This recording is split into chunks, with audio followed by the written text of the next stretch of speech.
saya agak aneh nih. Yang dipersoalkan putusan konstitusi, ya. Kemudian yang di demo itu kan DPR. Tapi mengapa di sini sepertinya yang jadi target itu adalah Pak Jokowi. Kita lihat teriakan-teriakannya, yel-yelnya semuanya, spanduk-spanduknya kan turunkan Jokowi, kan caci maki terhadap keluarga Jokowi misalnya. Nah, ini kenapa bisa menggelinding sampai ke sana? Ya pertama, kalau saya melihatnya pesan-pesan yang muncul di media sosial dan di lapangan itu sebenarnya cukup beragam. Sorotan kepada DPR bahkan kalau buat saya melihatnya lebih dominan sebetulnya, Bang. Karena ini kan MK versus DPR. Ya, kalau disederhanakan ya kemarin. Walaupun ada juga yang ke Pak Jokowi. Tapi kalaupun ada ke Pak Jokowi, saya kira tidak mengherankan. Karena sebagai sebuah isu besar, ya, yang turun ke lapangan tentu juga beragam. Ada yang murni mau mengawal keputusan Mahkamah Konstitusi berhadapan dengan DPR, cara revisi DPR, ya. Tapi ada juga yang memang mau menembak Pak Jokowi. Karena memang permusuhan yang lama atau perbedaan ideologi yang sudah berjalan lama.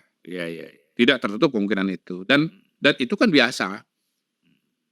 Dalam setiap isu besar ada berbagai elemen yang turun ke lapangan. Mungkin ada mahasiswa di situ, tapi juga tidak menutup adanya elemen-elemen, saya nggak sebut nama ya, kode apa, singkatan aja ya, elemen 01, 03, misalnya begitu. Ya, pendukung-pendukung partai politik lah. Atau 04 gitu, misalnya gitu, pendukung-pendukung politik, gitu. Atau 05. Ya, jadi ada banyak kelompok-kelompok yang memang turun ke lapangan, bergerak, ya, dan kemudian ya tampil dengan isunya masing-masing. Tetapi saya melihat isu yang dominan tetap adalah isu MK versus DPR.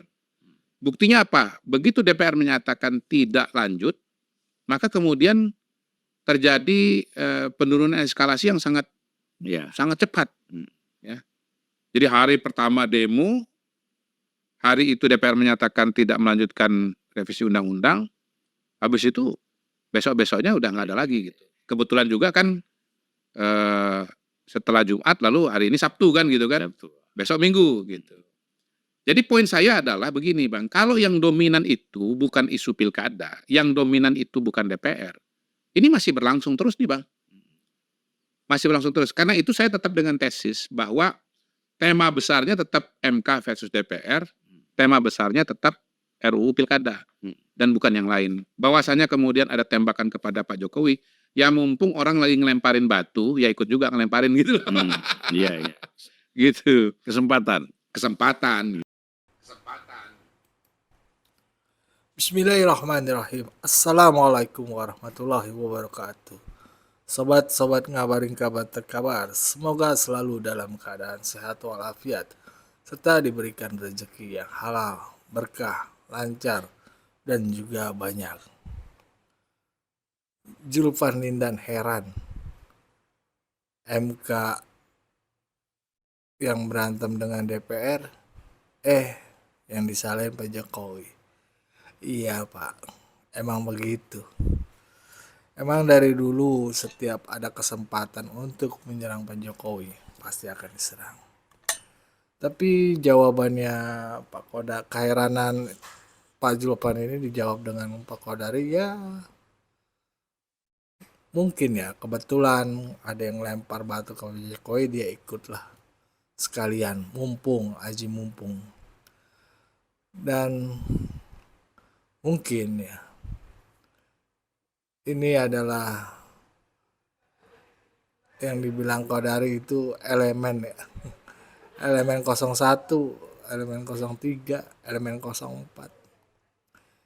Ya udah pasti Pak, kemarin aja udah kelihatan ke orangnya siapa. Di zoom aja, banyak kok. Kalau yang fair itu jarang lah mereka. Mumpung ada agenda begini, ya mereka ikutlah nimbrung, ikut nyerang, atau bahkan nambah-nambahin lah kesalahannya dibawa-bawa ke sana, udah Jokowi lah. Kalau kata siapa Projo, jangan-jangan tuh mereka ngelindurin Jokowi lagi. Kasian. Ya dalam menilai orang sebenarnya sih nggak bisa kita ngelihat orang itu tuh salah semua, nggak ada benernya. Kayak kalau kita suka lihat tuh di Tempo bocor halus, semuanya tuh dugaan-dugaan aja. Padahal Pak Jokowi itu udah kasih tahu, gua nggak ikut cawe-cawe, bukan gua yang aja, tapi orang lain. Bahkan Prabowo pernah bilang, bukan Pak Jokowi yang mau, Gibran yang mau. Nah, tapi orang kagak pada percaya. Emang udah saking kesel ya, udah saking bencinya.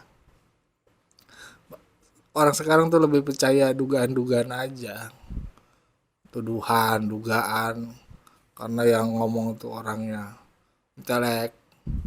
Jadi wah dicoba begini kata-katanya, kayak siapa tuh, Rocky ya. Refli Harun, mereka kan orang-orang pinter, pandai merangkai kata. Ya dibuatlah skenario kata-kata itu supaya menunjuk ke sana. Pinter mereka. Nah kalau kita kan fair-fairan aja ngeliatnya, langsung enggak kok kayaknya. Kalau misalkan orang bahasanya tabayun kan ya, kalau orang itu bilang udah enggak ya enggak lah. Di balik itu dia melakukan hal yang lain, ya wallahu alam, nanti kena azabnya sendiri. Berikut bahkan nih ada video terbaru Prabowo nih di Kongres PAN, penutupan Kongres PAN. Pak Prabowo bilang tuh to the point, nggak ada tuh Pak Jokowi itu nitip-nitip anaknya untuk ikut pilkada. Bahkan Prabowo itu menjelaskan tak ada keretakan kok di antara Prabowo dan Pak Jokowi. Mari kita simak saja videonya bersama. Let's go. Sudahlah, yang lain-lain itu tidak terlalu prinsip, ya kan? Tentang pilkada, sudah pilkada kita serahkanlah kepada ya junior itulah. Siapapun yang dipilih gak ada masalah, nggak ada kita, silakan. Kadang-kadang kita sama PAN, kadang-kadang enggak, ya monggo, ya kan? Nggak ada urusan, silahkan. Nggak ada intervensi. Saya jamin tidak ada itu. Pak Jokowi, saya ketemu berkali-kali, dia tidak pernah nitip, tolong ini jadi ini, nggak ada. Saya jamin tidak ada, saudara-saudara sekalian. Saya harus katakan yang benar-benar dan yang salah-salah, saya pertanggungjawabkan. Pak Jokowi tidak pernah nitip, tidak pernah. Rakyat sudah memberi mandat kepada kita ajak semua kekuatan kita ajak bekerja sama, saudara-saudara sekalian. Tapi kalau kita ajak terus ada yang nggak mau, kita mau bikin apa, saudara-saudara sekalian? Iya kan? Rakyat minta kita bekerja. Saya katakan dan saya ingin menutup sambutan ini, karena saya sudah melihat ada yang resah di belakang itu.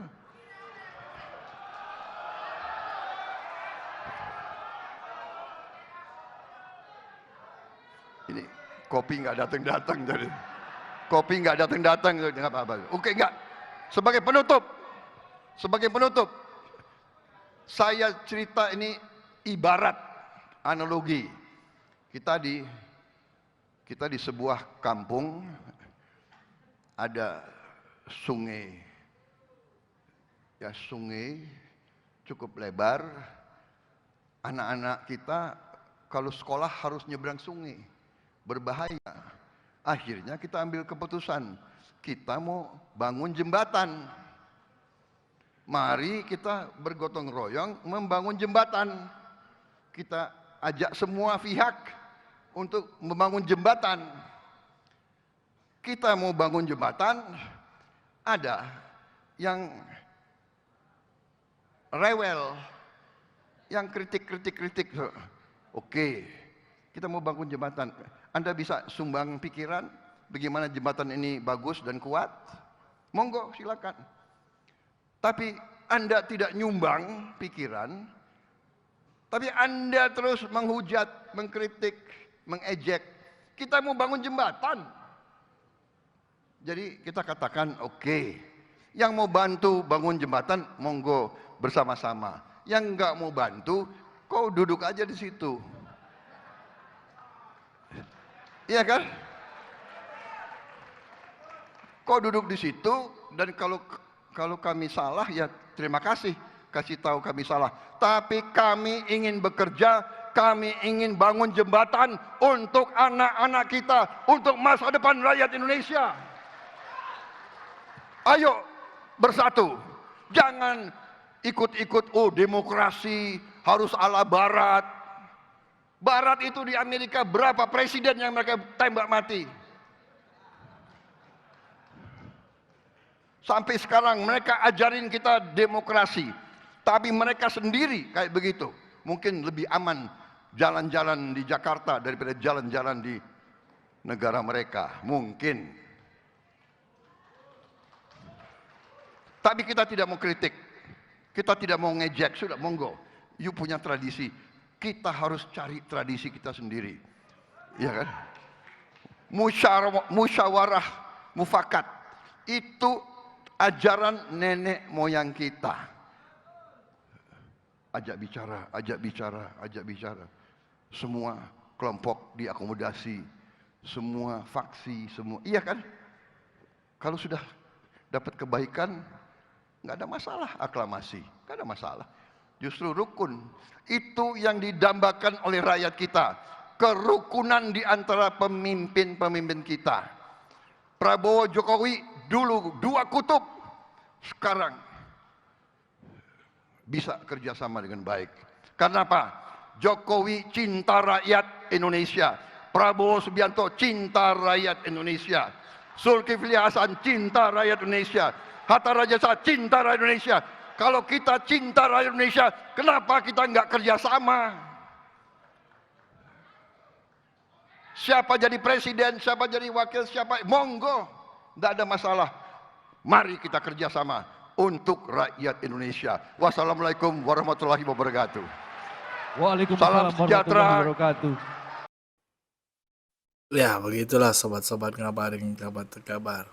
Dengan sangat tegas Prabowo bilang nggak pernah nitip Pak Jokowi, jelas clear.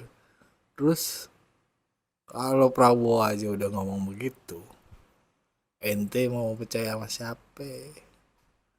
Sama Tempo bocor halus, sama Rocky Gerung, sama Amin Rais, sama Mas Hinton, sama Adian, sama Bu Mega. Nah ini jelas orang dekat nih bilang nggak pernah minta. Tuh serah tapi mau percaya mah kagak. Tapi kan nikmatin aja lah tuduhan-tuduhan kalian mereka ya. Jangan terlalu sakit hati, bisa bahaya. Sakit hati itu bisa merusak jiwa. Santai aja lah. Kalau mau ngerebut kekuasaan, bentuk koalisi yang gede, ajar caranya gimana, situ kan tahu. Kita rakyat monitor aja. Mana nih yang benar pemimpin yang buat kita Indonesia jadi lebih maju, lebih baik. Nah, diserahin ke warga. Yang penting lah kita lakukan mayoritas muslim ya. Taulah nuduh, fitnah itu kan lebih kejam. Kalau cuma kata-katanya kan nggak betul juga. Mereka kan tokoh-tokoh besar, tinggal jalan nunjuk, datang, tabayun, bener kagak Pak ada, begitu. Simpel sebenarnya. Apalagi tuh aktivis yang kemarin bikin film panjang itu, itu yang kemarin demo coba. Komika di Zoom dah. Coba di Zoom. Itu pendukung siapa? Kelihatan. Wassalamualaikum warahmatullahi wabarakatuh.